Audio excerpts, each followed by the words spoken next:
for me. So you're releasing Patience after 8 years. So how do you feel about it first to release a new album? How does it feel for you? Well, it's a little bit surreal for me because I've spent 5 years making the record, stressing about the record, going without holidays, you know, totally being obsessed with making this record the record it needed to be. And because I worked all that time and really it was only finished very recently, it's so strange. It's like all this stress and worry and creative energy, and almost immediately there's a huge response to the record. So it's a fantastic feeling at the moment, really fantastic. I'm very relieved that, one, I'm very relieved that I love the album, and then two, I'm very relieved that my audience seems to love the album. I think that in England it went straight to #1. So are you back with a vengeance? That's well, in fact, well, strangely enough, it sold more than any other George Michael album in its first week, which after 22 years, you know, and in I think what can be fairly reasonably called a depressed market, you know, it's amazing. I'm just I'm thrilled that people have been that patient. You know, that's exactly what I wanted. That was my next question, because you're thanking your audience on the CD. What about you? Were you impatient to release a new album? Were you? Oh well, I mean, I didn't really have much choice. I mean, I couldn't be impatient because I know when what I'm doing is not ready. I know when I'm not ready to finish an album, or I know when what I'm producing is not good enough. So I didn't have a choice but to be patient. You know, it had to be good enough. There were many reasons why it had to be good enough, and I had no. That's what was so depressing, was that I couldn't write, and there was a massive, from inside, there was a massive pressure for this album to be great. You know, firstly, I had criticised the state of pop music, and secondly, I'd received huge amounts of publicity in that time.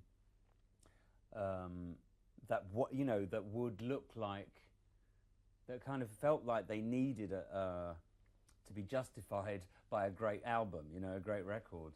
And also because I had decided from about halfway through that this would be my last proper commercial release. So if you're going to say goodbye, you have to say it really well, you know. So a huge amount of pressure, yeah.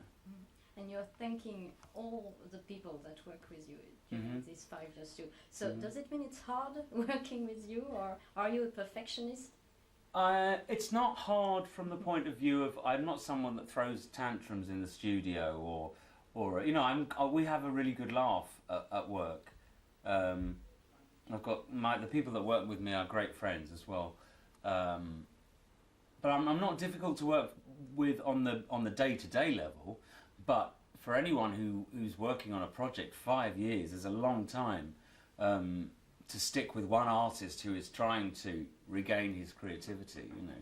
So they had to be incredibly patient too. Of course they're getting paid, but to be patient, but still. Okay. So the new single and the first single is amazing.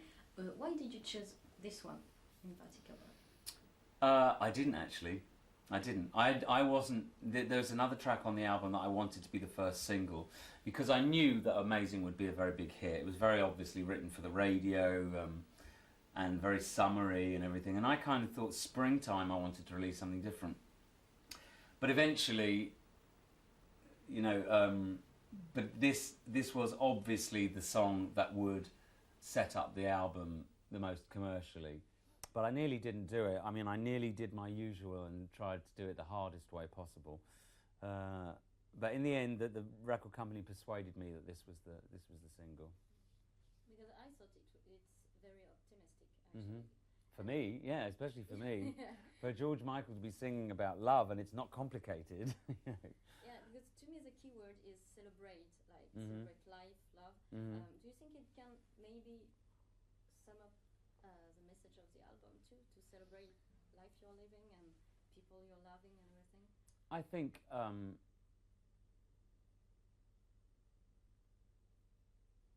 think the optimism is there in the album. I think there's an optimism running through the album, for all the dark areas that there are in the album. I think there is some optimism running through it. And if there wasn't, I don't think it would be called Patience, you know. Because if I didn't believe patience would create a safer world, or if I didn't think it was possible, then I wouldn't have bothered with Shoot the Dog, and I wouldn't have written Patience, the first track on the album. I'm quite optimistic in certain ways. I think the things like that massive march in Madrid, inspirational moments like that give you hope that there's really room for change, you know. And what about the video? What was the concept of it? Because it's far from shocking this time. Yeah, I know. To be honest, I didn't want it to be shocking. Sorry. I never intended... I wanted Amazing to be a straightforward performance video. If I'm honest, I'm not very happy with the video. It was done very quickly because my normal director let me down at the last moment, actually. And we didn't have time, the director and I, to really work together before the video, which is what I normally do. I'm normally very involved. And this was very much rushed because I was finishing the album, or had just finished the album, and the single was already on the radio. So we really, having screwed up with the video, we really had to work fast. And, you know, I guess it's okay, but then it's definitely not there. There's nothing to shock there. One of the things that bothers me the most about it is the fact that all the people at this kind of supposed party of mine, they're all half my age. It makes me look like I've got no mates, you know, I've got no friends at all. I just hang out with beautiful young people, which is not the case. Okay, so let's move on. But when some of your videos have been banned or censored, how did you react? How did you feel about? Well, I think censorship has always had a very strange relationship with me. I mean, I don't know why. My relationships with the media don't seem to be the same as other people's. Yeah, they were always banned for reasons that other people would get away with, other videos would get away with. There's something about me that seems to bring censorship out in people, and I think it's very strange because they seem more worried about the videos that I make for 35-year-olds than the videos that people make every day for kids that are far worse than mine and far more subversive, you know. But for some reason, whenever my name pops up, the censors come out, you know. I mean, you know, they normally do me a favour anyway because they bring publicity that I wasn't always expecting, you know. And I don't think I make very shocking videos, really. Shockingly bad, maybe. You've composed the album on the piano that belonged to John Lennon, is that right? Was it a source of inspiration for you? Well, I hope so. It special? I hope so, because I wrote Patience, the title track, on the John Lennon piano. So I suppose you'd have to decide for yourself whether it was inspirational to me. But I liked the idea. I just liked the idea of writing, because the important thing about that piano was that it was the song Imagine was written on. It's not the song that was played in the video, or it was the one it was written on. And I hope, you know, with Patience being really a peace song, I hope that I've done it some. I mean, I didn't try to rewrite Imagine, but I hope that John Lennon would have approved of the song anyway. It's just an amazing privilege to be able to afford to buy that piano. And I like to talk about your voice because it seems to me to get better and better every time. Oh, thank you. Do you practice every day? What is your routine with your voice? No, I don't take care of my voice. I'm very bad with my voice, actually. I seem to have always had. I never had singing lessons or anything, and I always seem to have a naturally very loud, strong voice. But I actually believe that it's not necessary. I mean, I think obviously as I've become an older man, I lose some of my range. But I don't think it's really about range, you see. I genuinely believe my voice sounds better on this album than it's ever sounded before, but I think the difference is not a technical one. I think it's just that I am more certain of who I am, and therefore my voice has more authority almost than it used to have, just because I'm more confident of what I'm singing, you know. So I think that's part of it. It has a richer tone. Also, I changed studio, and I love the new studio that I was in. So let's talk about the album Mhm. properly. Again, you deal with very personal things, Mhm. but how would you define this album compared to older?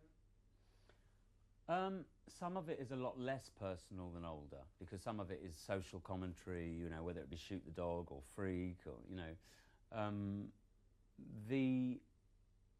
The songs that were written that are social commentary were really written in the period where I was grieving so badly that I couldn't be introspective. It was too scary to be introspective. So at that point, I just kind of watched a lot of television and wrote about what I saw. The songs that are personal, that have been written, all of those have been written in the last 12 months. And I think those are probably more personal than anything I've ever written. You know, they dig a little deeper, you know. I'd like to talk about the song Around Here. Mm-hmm. Could you explain what it talks about, basically? Well, Round Here is one of those things that, it's one of those songs, occasionally I'll write a song or a melody or just one line sometimes in a song, and a part of me, literally a little part of the hairs go up on the back of my spine, not because I've written something and I think, oh, that's great, it's because I've written something that I absolutely have a sense will resonate with other people, will be universal, you know. And this song is really about the fact that even though I've got all the opportunity and I've travelled around the world many times and can be wherever I want, whenever I want, if I choose to be, but I have always lived and worked within a 5-mile radius. And the office that I go to every day, well, almost every day now in North London, is about a quarter of a mile from the place where my mother was born. And I've always just lived in northwest London. And I think so many people, I suppose friends and family keep them in an area, but I think so many people can relate to that idea of having a natural desire for the familiarity of the place you were born, you know.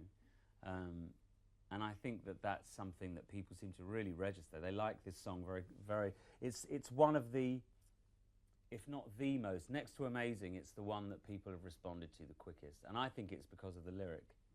You know. And of course I have to talk about My Mother Had a Brother. Mm-hmm. It's very moving. Again, what is it really about? And explain to us. Well, My Mother Had a Brother is the story of, well, it's a absolutely true story, very tragic, but unfortunately true. I had an uncle who committed suicide within 24 hours of my birth. He was my mother's closest brother, and I didn't find out about him until I was about 16 or 17. And I think he was considered an adult subject, one, because of the manner of his death, and two, because my mother told me she thought he was probably gay. And the two ideas, one, the tragedy of somebody feeling that trapped by their sexuality, and secondly, the mind-boggling tragedy of knowing that your sibling was waiting to die until you were safe with your baby. was just it's like something out of out of a novel or something. It's horrible. And I wanted to write about the way that life has changed. I wanted to be able to compare how tough his life must have been in comparison with mine. Okay, mine's public, but at the end of the day, it doesn't matter what the press does to me. No one's going to lock me up. I can go out and have whatever fun I want, and they can write nasty stuff about me in the press, but I can still do what I want. And the truth is, I do. I find, and I'm one of my inspirations for taking full advantage of my freedom is my uncle. And that's really how I finish the song, is to talk about the fact that that freedom is actually here, at least for those of us who are born in the right part of the world, if we're gay, but that we're free, and that I will try to live every day remembering that. I want to talk again about Freak and Shoot the Dog, because it seems that people, or maybe music critics, discovered at that time that you had opinions, actually. What do you think about that? Do you think people have a right image of who you are? Because I think it's closer. Because in Listen Without Prejudice, you were really, to me, it was political too. Like Mother's Pride or something. Yeah, I think I've been political for a long time. It's just, I suppose, I have been very rarely on the television. I've very rarely explained myself or my lyrics.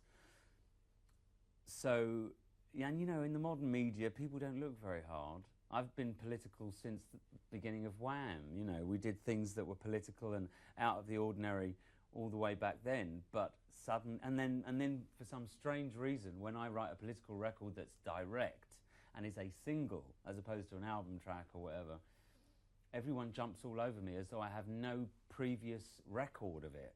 And how come I'm suddenly political? And what can you do? I mean, the people that are that lazy or don't know about you shouldn't criticise, because they don't know about you, But that's the kind of cynicism you get used to. If you're going to enter the world of politics even for a couple of minutes, you have to understand that 50% of the country is going to attack you, That's the way it goes. But I've read many articles about you, and many things seem to upset you, actually, like real TV, all the pop stars and everything. What do you think of that? Would you have participated to one of these TV programs? Well, I'd like to think I wouldn't, but I who can say? When I was 18, I was desperate to be famous. I was desperate to be a musician, but I was also desperate to be famous. So maybe I would have done. I have a feeling, had I grown up in this generation, I would be one of those musicians who was avoiding pop music and playing rock music or doing something that was considered credible, that needed talent, because pop music has been a dirty word for a good 10 years, 12 years now. I have a feeling I would have been a rock musician and I would have taken myself too seriously to audition for Pop Idol. But who knows, I can't criticise those kids. I do criticise I hate the resurgence of family entertainment and the kind of oppression of youth culture, because I think youth culture was an incredibly healthy thing. I think kids are so much less cynical about the future, and they feel immortal and clean, and they literally have the best ideas in the world. And I think that we've lost a lot by losing the importance of youth culture. We've lost so many ideals in fact, I think it's the ideals that bother people and that have been pushed out of the way. It's very convenient for governments all over the world that children are no longer political, that teenagers are no longer political. It's taken a lot of power out of the public. It really has. And I think when someone like me, even though I'm, when I wrote the song I was 37, 38, someone like me, they're just trying to say to me, by attacking me so much, they're just trying to say, no, that doesn't happen anymore. You guys don't interfere with politics anymore. That's not for you anymore. It's like, hello, I'm 40, you know. I've been around, and I come from a generation where we changed things. You know, Jerry Dammers wrote Free Nelson Mandela, and Nelson Mandela became a worldwide phenomenon. You know, and there's Band Aid and Live Aid to point at, and all kinds of things. But it's just amazing the way everybody, at least in my own country, just tried to say, what year do you think this is? There's no politics in pop music. But they were wrong, because I think it was a very powerful tool, you know, that video. And you've talked about it earlier, all the videos, like, I guess you're talking about Britney or Christina Aguilera and everything. I like Britney. With sex everywhere. I do like Britney. You like Britney? I don't like Christina. I like Britney. Okay. So what do you think when you see her kissing Madonna, as if you have to be provocative and everything to Well, exist? I mean, I was just disappointed in Madonna a little bit with that. Because I'm big, you know, I respect Madonna, absolutely. I'm not saying it was a terrible thing. I just thought you cannot hand over. For a start, I thought it looked a little bit desperate for publicity. And secondly, I just thought you cannot hand over the baton to someone from the Disney Club. You just can't. It wrecks everything you've ever done, you know. So I don't understand. Maybe she did it for her daughter. I don't know, but I think it was a wrong move. Okay, so this album, Patience, is the last one. Who's going to be commercial. Then we can find everything on the internet. You've said. Mm-hmm. And can you explain that concept?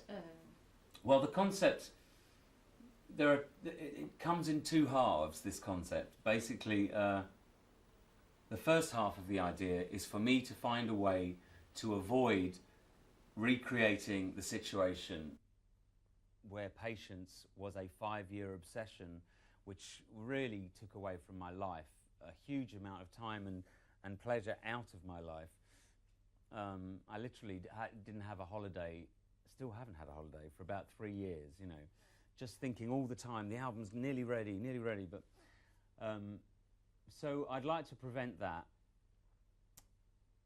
I think after 22 years, I don't really feel the desire to take any more money from my own particular audience for me. You know, I think I've been they've been incredible to me. I'd love to be able to give my music to people for free. And the other side of the coin is that I'd like the site to be, in future, when this album, and there is a duets album coming at the end of next year, when those two things are all wrapped up, from then on, I will have a site where you can download all the brand new songs that I write, where you can download those for free, but you will have the option of that. We'll make it very easy. We'll find some very easy system, but you'll have the option of making pledges or donations to charity, and those charities will probably change occasionally, you know, so that the whole thing becomes completely positive, a positive interaction, you know. And the honest truth is, if I'm not making any money, believe me, eventually the media won't be that interested, because you really lose your interest in modern media if you're not making any money. If I'm not losing any, not making any, I'm just making money for charity, that will bore people to tears. Does it mean you're fed up with everything that comes with being a pop star? Yeah, I think I have been for quite a long time. I don't want to sound ungrateful, because I'm incredibly grateful for the part of my career that I find that there are two things that are fantastic about my position. One is that I get the opportunity to share music with millions of people, which is my ultimate, has always been until now, my ultimate goal.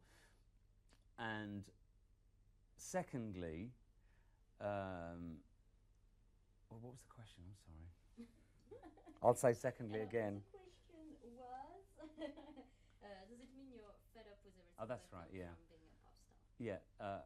One is secondly, I have the ability. No, I still don't. What was the question before it? Because I actually had a train of thought that I've lost. Okay, because we were talking about the internet thing, Yeah. the charities, Yeah. and everything. You being free from that process. Yeah. So, does it mean you're fed up with everything? Oh, that's that right. comes? Okay, let me just answer that one again. That's easily. Yeah, I think it's. I have to be perfectly honest. There is no pleasure for me whatsoever in being a pop star, being on the television, being in the newspapers, all these things. If someone told me tomorrow that I could have my music on the radio for the rest of my life, wouldn't get paid a penny for it, would never appear in another magazine, but would always hear myself on the radio, I'd be a very happy man, because that's what brings me joy. You know, when I was 18, 19, all of this brought me joy, believe me. But I think every human being has a right to change their mind between 18 and 40, you know. But do you think that being in a record company too is not for you anymore after all you've been living for 10 years? Well, the record company side of things hasn't really been a problem. I mean, of course, it's difficult to deal with an industry that doesn't really care about your art in any way. But no, that's not really the problem. I think it's really more about fearing the future of celebrity and protecting my ability to write and enjoy my work. You still enjoy singing and writing songs? Well, for the last year, I've enjoyed singing and writing more than I have since Wham, which makes me understand how much I need that, and makes me realise that I have to do anything, change the shape of my career, whatever I have to do to keep being able to... All I need in life is to be loved and productive. You know, I have a partner, I love him dearly, he loves me back dearly, and I've been writing songs that I'm proud of for the last year, and I'm so grateful for that position. I don't want anything to change it, you know. And for me, the only possibility, one of the main things that could change it is being in the middle of this, you know. I know it seems very strange and people probably think I'm ungrateful, but it's the reality, you know. Yeah, you don't want to be trapped anymore in an image or a status. I don't think I've been trapped in an image. I just don't want the attention. You know, I don't want the attention, really. Okay, so last question: do you feel fulfilled about your career, or would you have done something differently if you could now? I think I feel more fulfilled in my career than I ever have. I think the reason that I'm able to contemplate moving away totally from the idea of big hit records and you know, success and charts and stuff like that. I think the reason I'm able to contemplate leaving it is because if I stop tomorrow, for the first time in my career, I feel like I have a complete body of work. You know, I'll feel satisfied that that is a commercial body of work. Somehow before this album that wouldn't have been the case. You know, but now I really feel like but now I really feel like maybe my job is done, you know. Okay. Well, thank you. Who's calling?